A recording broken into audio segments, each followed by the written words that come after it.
Radhe Radhe everyone. मेरे channel नीलम भक्ति comedy में आप सभी का बहुत बहुत स्वागत है। धनतेरस की आप सभी को बहुत बहुत शुभकामनाएं। आज के वीडियो में यह दिखाऊंगी कि धनतेरस की चौकी किस प्रकार उठाएं या धनतेरस की चौकी का विसर्जन कैसे करें। तो चलिए शुरू करते हैं। सबसे पहले हमने जो प्रसाद आपने चढ़ाया है, जैसे मिठाई रखी है, तो मिठाई को उठा लेंगे। मिठाई को प्रसाद के रूप में घर में सभी को बांट देंगे। इसके अलावा फल हैं, खील बतासे हैं, धनिया है, ये सब रखा रहने देंगे। नेक्स्ट डे उठाना है ये आपको सब। तो धनतेरस की रात को पूजा नहीं उठानी है, अगले दिन सुबह सुबह चौकी उठानी है। जो भी खील बतासे होंगे, फल होंगे, पंचमेवे होंगे, वो हम प्रसाद के रूप में बांट देंगे, हम सभी घर में खा लेंगे। जो धनिया होगा थोड़ा सा आपको उगा देना है, तो इस धनिये में से थोड़ा धनिया उगा दें, बाकी बचा हुआ धनिया आप किचन में यूज कर लें। इस धनिये को पीस कर सब्जी में, अन्य चीज़ों में धनिया पाउडर डालते हैं, तो इस तरीके से धनिया पाउडर यूज हो जाएगा। साथ ही साथ जो भी फल प्रसाद है, सब प्रसाद के रूप में ले सकते हैं। ये जो पीतल का दिया है, आपने कुबेर दीपक जलाया, उसे आप मांछ धो लें, बाद में पूजा में काम आएगा। इसके साथ ही जो फूल आपने चढ़ाए वो फूल उठा लीजिए। ये फूल सुखा सकते हैं, बाद में हवन में यूज कर सकते हैं, या आप पौधों में भी डाल सकते हैं, खाद का काम करेंगे। लेकिन ध्यान रहे तुलसी के पौधों में नहीं डालने हैं। आप इन फूल पत्तियों को बाकी पौधों में मिट्टी के अंदर दबा सकते हैं, तो यह खाद बन जाएगा।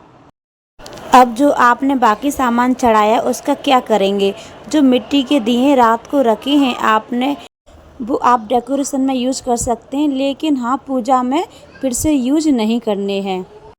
जो सोने चांदी का सामान है, सिक्का है, उसकी दिवाली को पूजा होनी है, तो उसे आप अलमारी में संभाल कर रख दें। और जो नए बर्तन लेकर आए हैं वो आप दिवाली के दिन से यूज करना शुरू कर दें।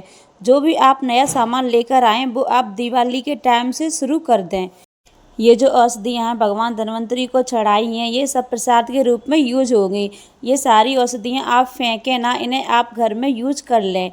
जैसे दालचीनी है, लौंग, इलायची है, डोरा है, तेज पत्ता है, काली मिर्च है, ये सब आप किचन में यूज कर लें। एलोवेरा को आप बालों में, चेहरे पर लगा सकते हैं। ये जो गोमती चक्र है, कौड़ी है, कमलगट्टा है, माता लक्ष्मी को समर्पित किए थे, ये हम तिजोरी में संभाल कर रख देंगे। और जो पैसे आपने पूजा में चढ़ाए हैं वो आप दान नहीं करें, वो पैसे आप घर की तिजोरी में बरकत के लिए रख लें। और जो वस्त्र रूपी कलाव है वो आप पौधों में डाल सकते हैं। आप चाहे तो तुलसी को भी मोली चढ़ा सकते हैं।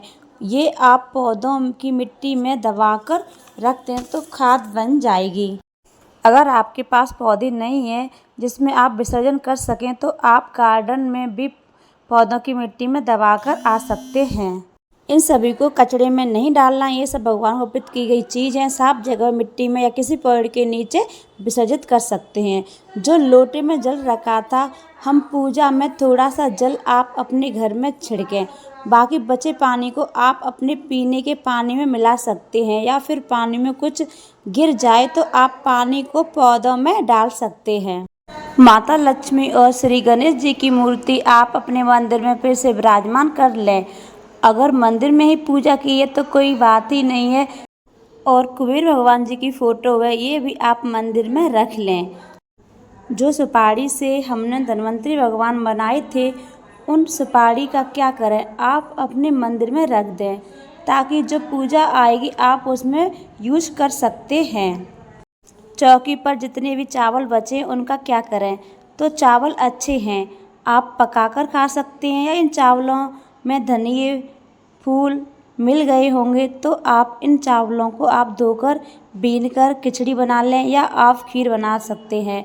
आप किचन में यूज कर सकते हैं, या फिर आप इन चावलों को पक्षियों को भी खिला सकते हैं। लेकिन हमें दान में नहीं देने हैं। लक्ष्मी पूजन की कोई भी सामग्री दान में नहीं देनी है। और झाड़ू को दीपावली पूजन के बाद आप यूज कर सकते हैं। और पूजा चौकी को उठाकर रख दें। साथ में ही चौकी के ऊपर बिछे कपड़े को भी आप संभाल कर रख दें, फिर पूजा के काम में आएगी। इसके बाद जो आपने चौकी के नीचे आर्टिस्ट स्वास्तिक बनाया है, आप चींटियों को डाल दें। अगर हल्दी से स्वास्तिक बनाए तो इसे आप समेट लें, इसे भी आप किसी पेड़ पौधे में डाल दें। तो इस तरह से आसान विधि से लक्ष्मी पूजन की सामग्री को विसर्जन हम घर में ही कर सकते हैं। तो जितने विधि विधान से हम पूजन करते हैं तो उतने विधि विधान से हमें इनका विसर्जन भी करना होता है, तभी हमारी पूजा का पूर्ण फल हमें प्राप्त होता है। माता लक्ष्मी कृपा प्राप्त होती है। आशा करती हूँ वीडियो में दी गई जानकारी आपको पसंद आई होगी। वीडियो यूज़फुल लगा हो तो वीडियो को ज़्यादा से ज़्यादा शेयर करें, फ्रेंड्स फैमिली के साथ में ही लाइक करें, कमेंट करें और चैनल पर नए हैं तो सब्सक्राइब ज़रूर करें। मिलती हूँ नेक्स्ट वीडियो में। जय महालक्ष्मी। राधे राधे।